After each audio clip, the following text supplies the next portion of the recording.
Football's a matter of life and death to you. I said, listen, it's more important than that. A man who really has all the skills, Johan Cruyff. So it's one of the feel-good stories of the last 18 months of the Premier League. Really, the post-lockdown West Ham turnaround has been quite amazing. West Ham have done something that quite a few other clubs haven't been able to do. They've looked at a club that was misfiring on all fronts, poorly run. The team just seemed to lack heart, and a stadium that wasn't connecting with fans. And it's all been turned around magically in the space of 18 months. We've got some very strong players that have helped do that, and of course the manager that we'll have to talk about. And if now West Ham are building towards a European success story, and if David Moyes, after all, is the football genius that Liverpool fans once said he would be. Now, like I said, this is my club. I feel kind of biased on this one. So I think I want to sort of start with you, Ollie.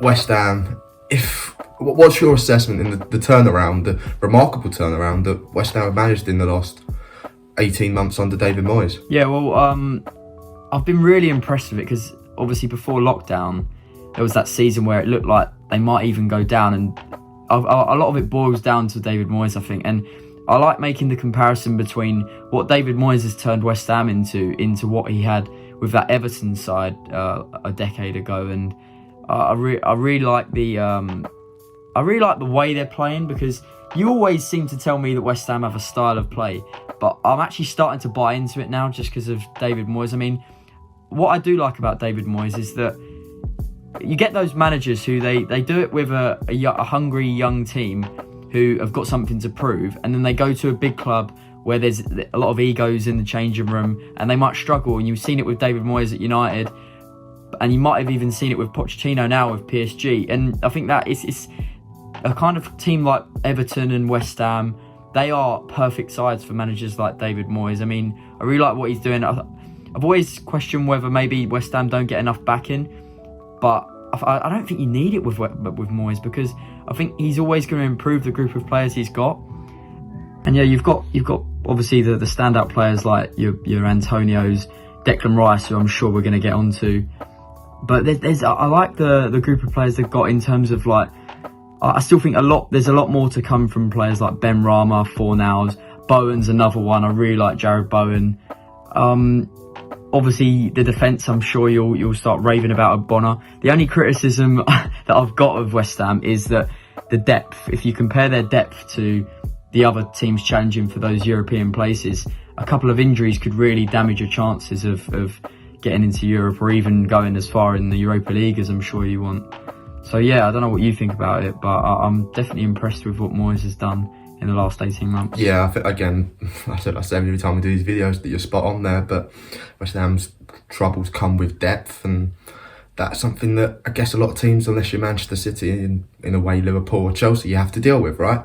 But I think there's something you already touched on already, which is that when Moyes took over, I think I speak for quite a few West Ham fans here, where like the team, I didn't like what we had out there, and I love speaking about the West Ham way, and this idea that we have a cohesive style that we always play to, and we aim to, or should aim to, which hasn't always been the case, but we don't always deliver that.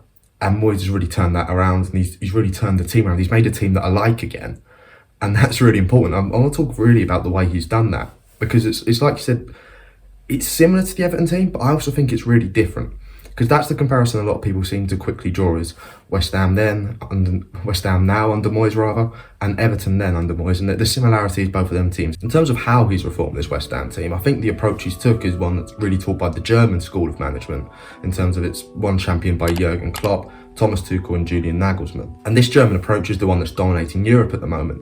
In 2019, the Champions League was won by Liverpool under a German coach. 2021 was won by Chelsea under a German coach, and the only one in between was won by a German club in Bayern Munich. So as much as we talk about the supremacy of the Premier League, it's actually the supremacy of Germany just through our game. Now, I don't want to confuse this with a certain German style of play, so to speak. I don't want it to be seen as like gegenpressing. It's actually seen in a bit of a different way than that. Instead, the managers are aiming to form a collective group over a particular system. I think the best way you can describe it is if you look at Pep Guardiola in his years at Barcelona, then Bayern and City. There's some changes, of course, across the way, but there's an adherence to the same core values and system. By contrast, look at Thomas Tuchel. his Chelsea team and his Dortmund team play in vastly different styles. You want to see how that Dortmund team play? They're much more open and progressive, and there's videos out there on that.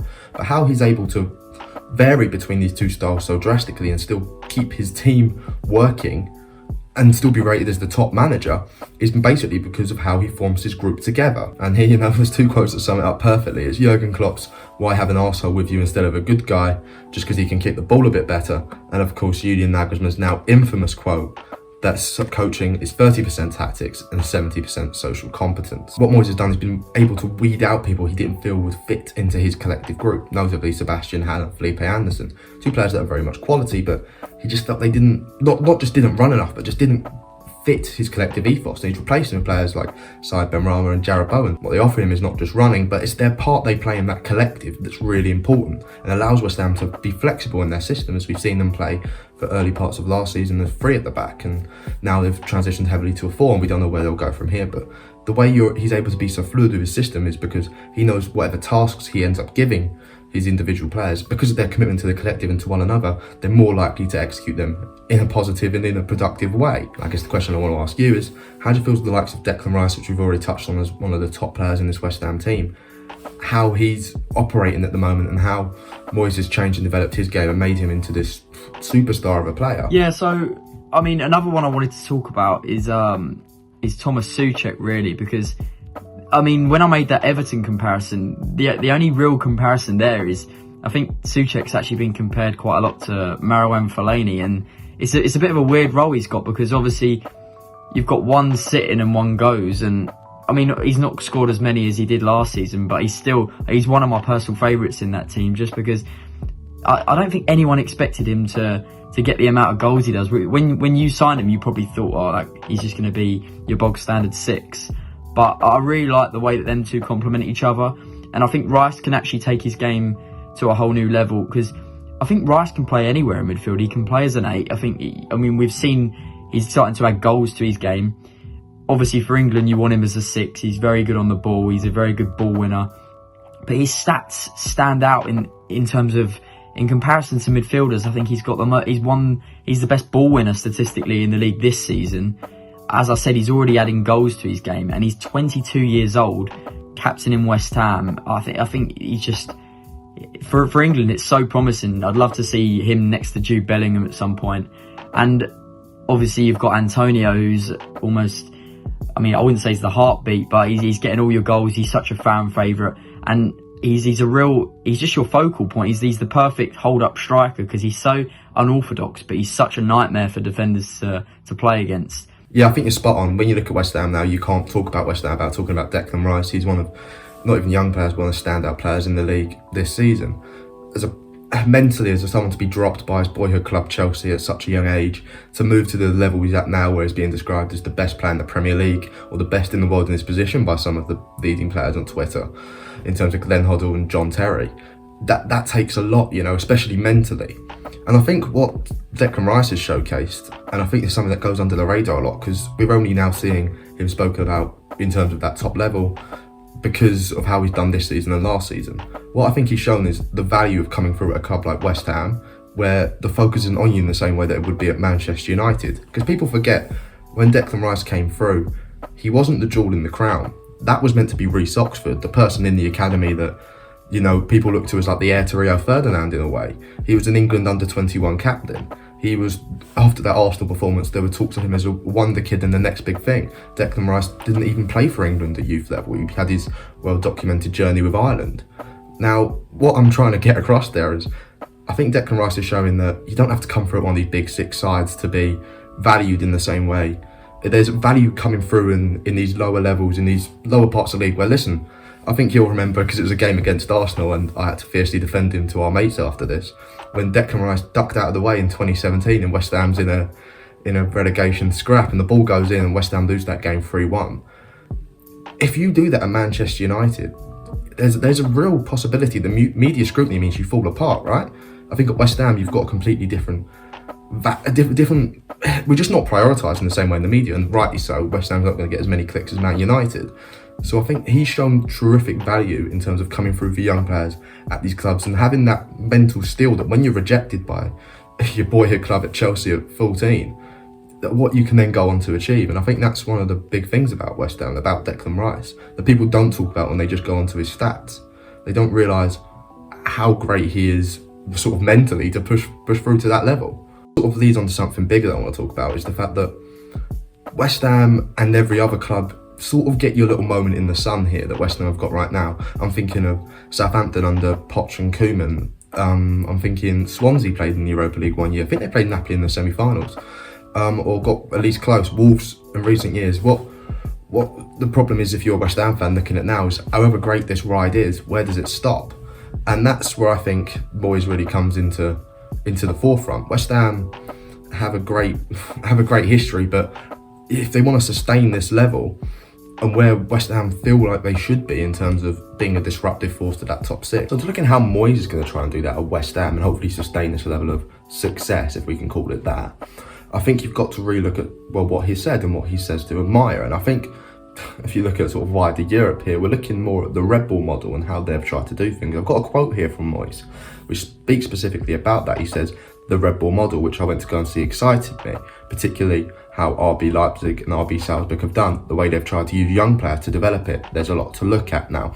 West Ham fans will love the use of young players there, especially how we view ourselves as fans and as sort of the culture of the club in terms of bringing players through.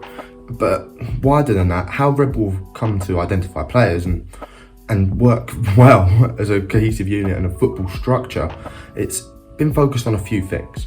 Firstly, they've had some of the best statistical analysis in all of Europe and all of the world, and they've took great advantage of that in terms of identifying players and then sort of taking control of them players and progressing them through their systems into the Champions League teams after a few years in the lower leagues working it out. And it's that connection between other clubs, you know, moving them around different Red Bull family clubs that have helped progress certain players like Tyler Adams, who's now playing defensive midfield for Leipzig. I think in the West Ham context, this can be viewed as something that could happen. The Czech influence on the club is only growing. There's been talk since Tomas Soucek came in about the changes that could come into play there, and now Daniel Krotensky, the Czech billionaire, has a stake in West Ham which is said to maybe increase in the coming years. Now, where that comes significant is the fact that he also owns Sparta Prague.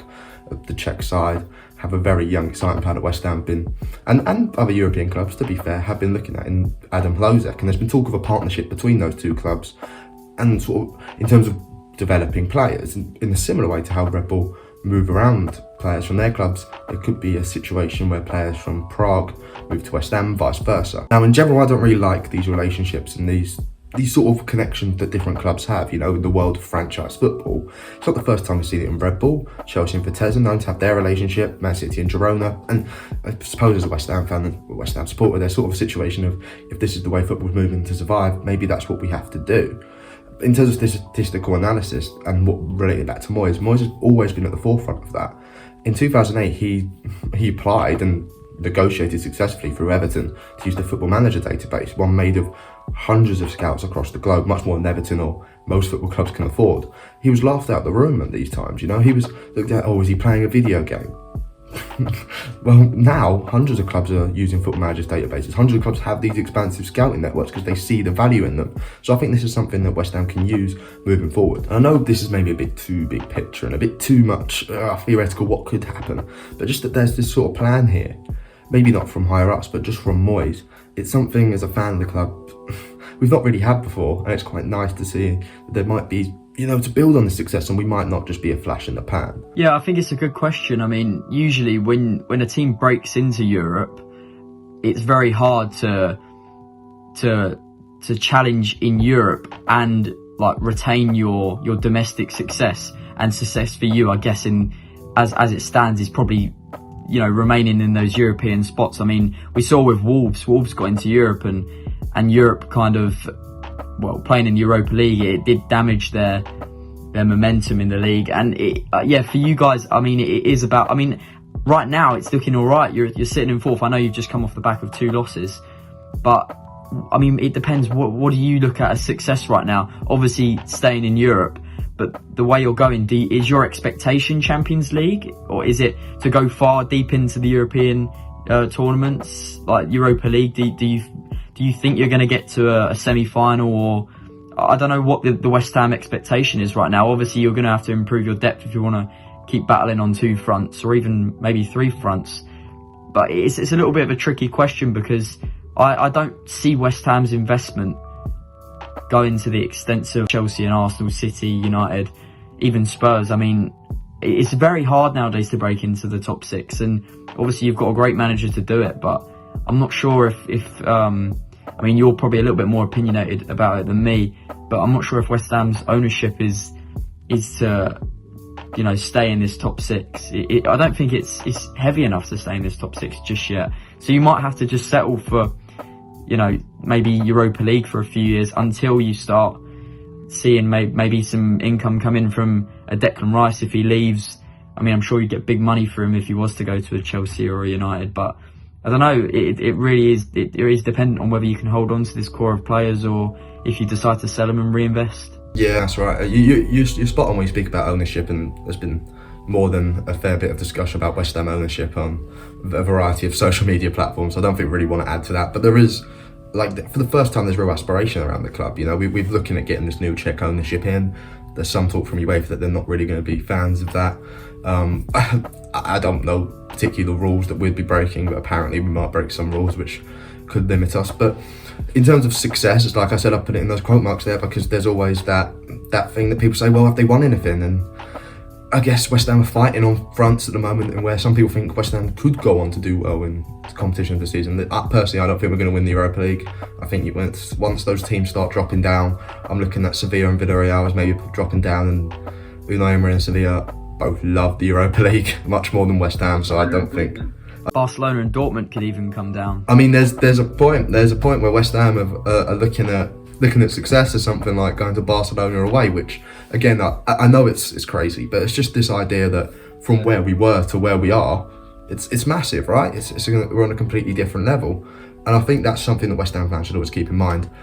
In terms of success, I suppose what I'm saying is not being a top 6 side, but instead just trying to be a sort of a disrupting force in the same way Leicester have been, or trying to be, and just trying to be around and competing, because that's all we ever really want, is to compete, right?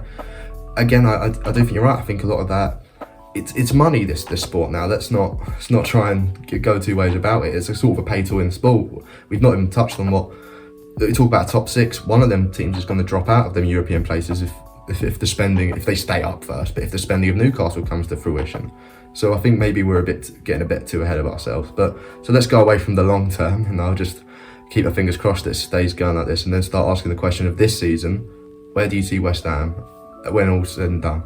I do think you'll get into the European spaces. I'm not sure if top 4 might be a little bit too soon. I still think if United bring in Ralph Rangnick, I still think they could make a late charge for top 4. I still think we're underestimating Antonio Conte's Spurs as well. I think you might fall off. I think 5th or 6th could be realistic. As far as the Europa League is concerned, I think it's too early to tell, but if I was you, I'd be happy with a quarter-final, because obviously it's new. It's quite new for you guys to be in a big European competition like you are, and I would be very happy if I was a West Ham fan and you finished 5th and went on a nice little run, maybe got a couple of away days, because right now that is where you're at. Obviously your expectations should be starting to get a little bit bigger as the years go on, and obviously you've got some very good players, so I'd expect you to be starting to challenge in competitions. But yeah, no, I think you'll miss out on the top 4, but I think Europa League again, which it's not the worst way to go. Yeah, I think you've come with quite a lot of aspiration there, considering what a lot of West Ham fans think could happen, because you are right, we're just, I think Rick and Antonio, we're literally one injury away from all of this sort of going down the pan, some of us believe at least. I'll say similarly to you, I'm a little less aspirational. I think we won't hit top 6 again. I think it'll be around 7th or 8th. But I think there should be some cup runs in here that should be fun. We've already knocked out Manchester United and Man City in the Carabao Cup. But, you know, we're going into Europa League knockout rounds. We're avoiding the first round of fixtures. Now we've topped the group. So we should be looking at getting some big games in there and some big away days. That should be fun. That's our success in a way for sticking at it for this long. But I suppose that's the best way to end it. And I suppose I sort of throw this question out there now to sort of the comment section and be like, where do you see West Ham finishing? Do you see West Ham as a side in the next couple of years can really progress on and can try and be that disrupting force to a top 6? Or are we just another flash in the pan like maybe some of these sides before us have been?